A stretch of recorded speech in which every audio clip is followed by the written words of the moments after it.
سیاہ سام۔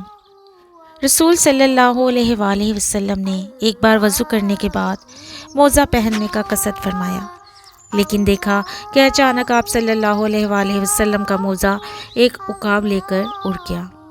آپ صلی اللہ علیہ وآلہ وسلم یہ ماجرا دیکھ کر بہت حیران ہوئے۔ تھوڑی ہی دیر بعد آپ صلی اللہ علیہ وآلہ وسلم نے دیکھا کہ عقاب نے موزے کا منہ زمین کی طرف کیا، جس سے ایک سیاہ سانپ گرا۔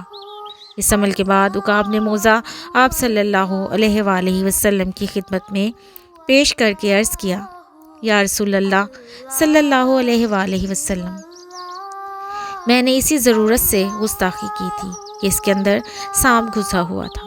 مجھے حق تعالی شانہ نے آپ کی حفاظت پر مأمور فرمایا، ورنہ میری کیا مجال تھی کہ آپ صلی اللہ علیہ وآلہ وسلم کے حضور ایسی بے ادبی کرتا۔ حضور صلی اللہ علیہ وآلہ وسلم نے اللہ عز و جل کا شکر ادا کیا اور فرمایا، ہم نے جس حادثہ کو باعث سے صدمہ سمجھا وہ دراصل باعث رحمت تھا۔ عقاب نے عرض کیا، میں نے ہوا میں اڑتے ہوئے موزے شریف میں سانپ دیکھ لیا تو یہ میرا کمال نہیں، یا رسول اللہ صلی اللہ علیہ وآلہ وسلم، یہ آپ ہی کے نور اور روشنی کا فیضان اور عکس تھا۔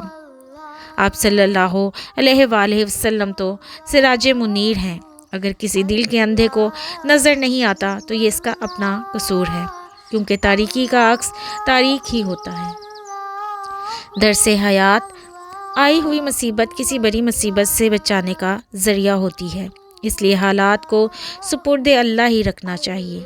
حکایات مولانا رومی سے اقتباس۔